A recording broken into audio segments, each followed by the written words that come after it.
हर हर महादेव, हर हर महादेव। काशी विश्वनाथ ओगड़दानी त्रिकालदर्शी कैलाशी अविनाशी भगवान शिव, जिनकी पुनीत पावन शिव महापुराण की कथा संपूर्ण विश्व के कल्याण हेतु बाबा देवाधिदेव महादेव की कृपा से, करुणा से श्रवण करने का सौभाग्य प्राप्त हुआ है।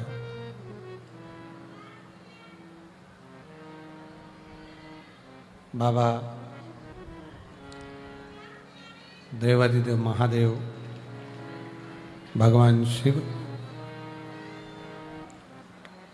जो संपूर्ण विश्व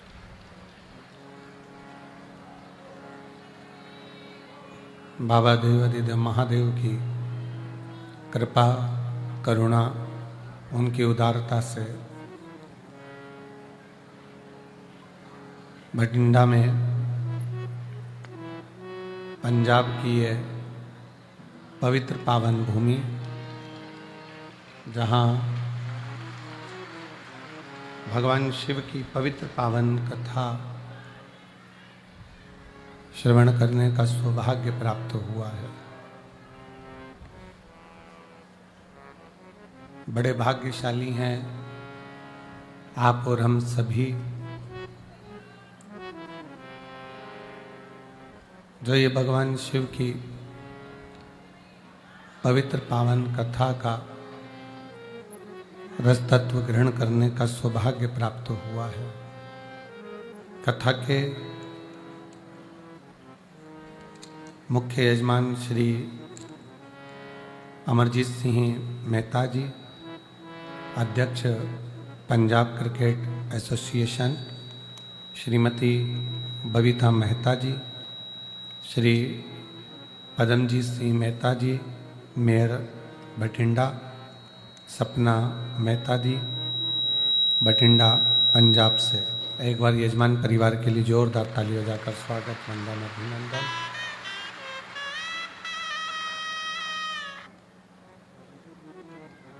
जिसको श्रवण करने के लिए आप और हम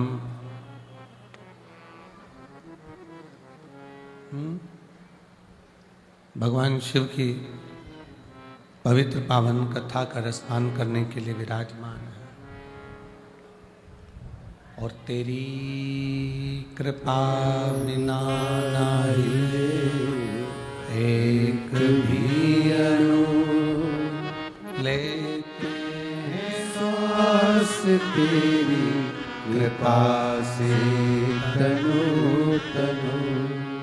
बखान क्या करूं मैं राहों के ढेर का, चपटी भगोत में है खजाना कुबेर का।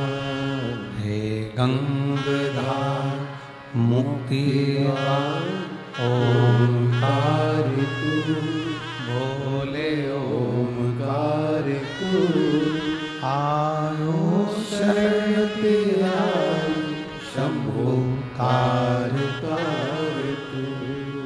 बखान क्या करूं मैं राहों के ढेर का, चपटी भगोत में खजाना कुबेर का। हे गंगधार मुक्तिदार ओंकार तू, भोले ओंकार तू। आयो शरण तेरा शंभो तार तार तू। भगवान शिव की ये पवित्र कथा कह रही है।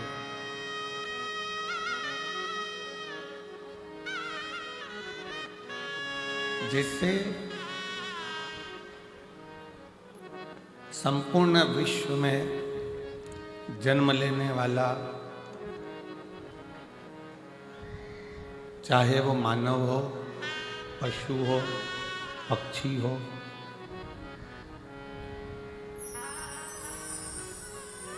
प्रत्येक संसार में जन्म लेने वाला जितना जीव है, इस सब में एक वो ओंकार, एक वो शिव, एक ओघड़दानी, मेरा शंकर, मेरा करुणा सागर, वो ईश्वर सबके भीतर बसता।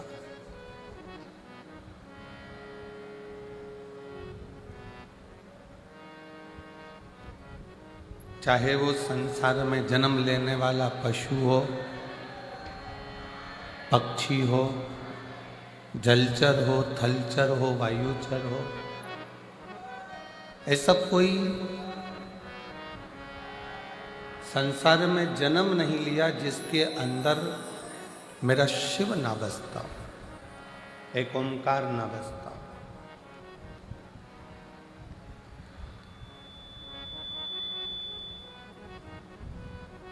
गुरु नानक देव जी अपनी वाणी में हमेशा कहते हैं कि जिस समय पर आप अरदास करने के लिए बैठो, गुरु नानक देव जी अपनी वाणी में कहते हैं जिस समय पर आप अरदास करने के लिए बैठो, उस समय पर केवल अपने लिए ही नहीं, गुरु नानक देव जी कहते हैं कि संपूर्ण विश्व के कल्याण के लिए और जो संसार में जन्मा है उसके लिए भी अरदास किया करो।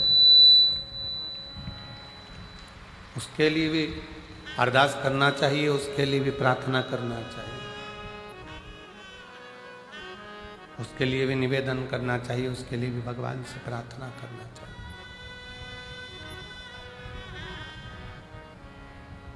एक मृत्यु लोक में जन्म ले लेना, संसार सागर में आ जाना, पृथ्वी पर जन्म ले लेना, एक सरल विषय।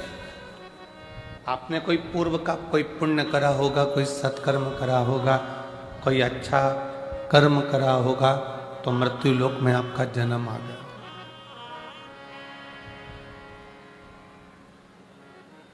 कोई पूर्व का कोई पुण्य करा होगा तो मृत्यु लोक में आपने जन्म ले लिया। और यदि मृत्यु लोक में जन्म मिल भी गया और आप शरीर से पूर्ण हैं, जो भगवान ने आपको नेत्र दिए हैं, श्रवण दिए हैं, वाणी दी है, हाथ दिए हैं, पांव दिए हैं, सारी इंद्रियां जो भगवान ने प्रदान करी है, शरीर का जो अंग प्रदान करा है, यदि वो प्राप्त अच्छे से हुआ है और उसको प्राप्त करने के बाद यदि आप भगवान की अविरल भक्ति में डूबे हुए हो, किसी संत, किसी सद्गुरु, किसी भक्ति के अंतर्गत अगर आप प्रवेश करे हुए हो, तो समझ लेना कि मानव जीवन में सबसे अच्छा कर्म आपने कोई करा होगा जो सनातन धर्म की ओर, भगवत भजन की ओर और अविरल भक्ति की ओर।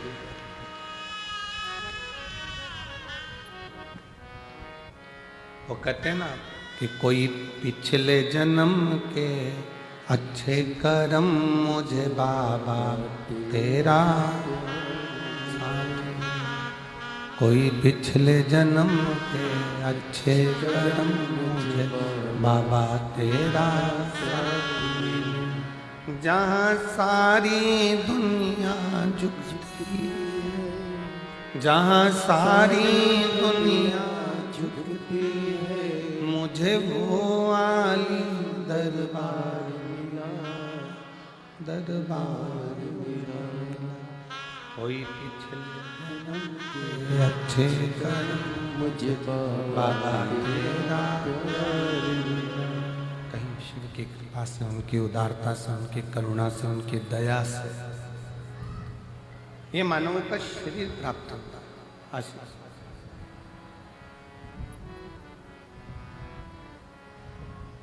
पूर्व का कोई पुण्य होगा कोई अच्छा कर्म होगा, कोई पूर्व का कोई सत्कर्म होगा, जो ये मानव का शरीर हमको मिला, आपको मिला। और यदि मानव का शरीर आपको और हमको मिला है भगवत भजन करने के लिए, स्मरण करने के लिए, संकीर्तन करने के लिए,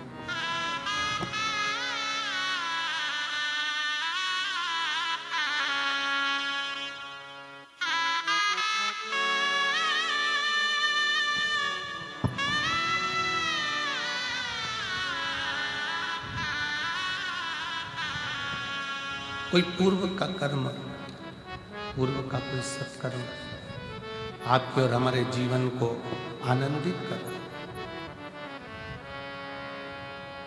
भटिंडा की इस पवित्र धरा पर ये दूसरी बार कथा श्रवण करने का सौभाग्य मिला है।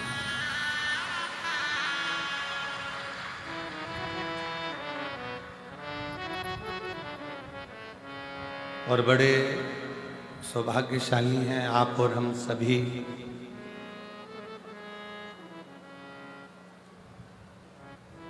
कि भगवान शिव की अविरल भक्ति को धारण करने के लिए आप और हम यहाँ पर विराजमान हैं।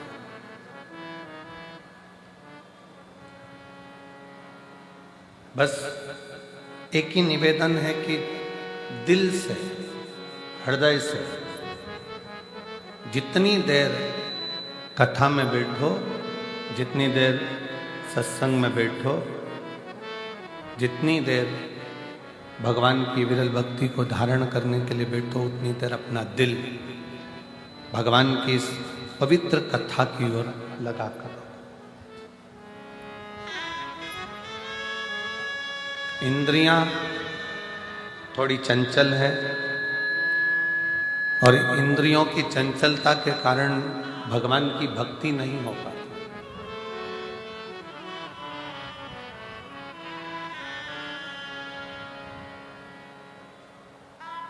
कोई आया, नेत्र उधर चले जाएंगे, किसी ने कुछ कहा, श्रवण इंद्रिया उधर चली जाएंगे।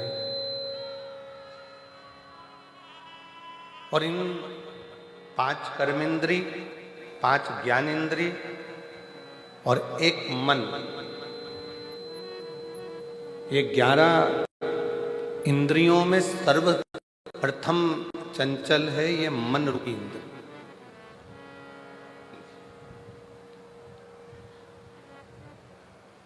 जब भगवान की कथा को श्रवण करने के लिए बैठोगे, धारण करने के लिए बैठोगे, तो ये मन रूपी इंद्री सबसे पहले डोलेगी, मन विचलित होगा, भटकेगा।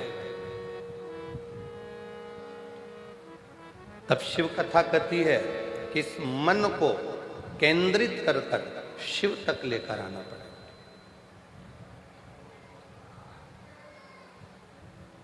इस मन को केंद्रित कर कर भगवान शंकर तक लेकर आना पड़ेगा।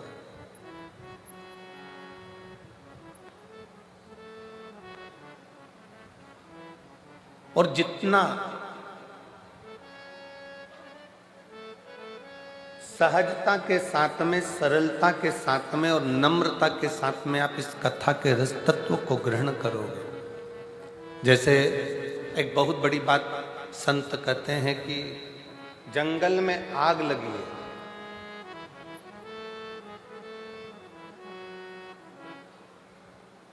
और जंगल में आग लगी है और बड़े बड़े वृक्ष जल रहे हैं, बड़े बड़े घास जल रही है, वृक्ष जल रहे हैं, पूरा जंगल धधक कर जल रहा है।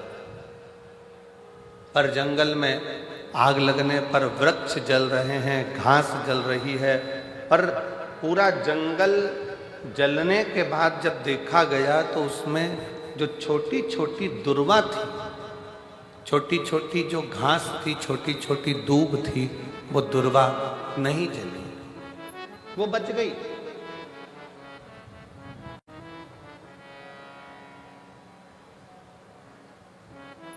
बड़े वृक्ष जल गए, बड़ी बड़ी घासें जल गई, पर छोटी छोटी दुर्वा, छोटी छोटी दूब वो बच गई। क्योंकि वो दबी की दबी रह गई। थोड़ा सा पानी गिरा, वो दुर्वा फिर उछल, फिर बढ़ना प्रारंभ कर दी। शिव महापुराण की कथा कहती है कि भगवान की कथा में, गुरु की शरण में, परमात्मा की शरण में, ईश्वर की शरण में, संत की शरण में, परमात्मा की कथा में जब भी पहुंचो, उस समय पर बड़े बनकर नहीं, छोटे बनकर जाओगे तो गुरु और संत और शिव की कृपा की दृष्टि से फिर बढ़ते चले जाओगे।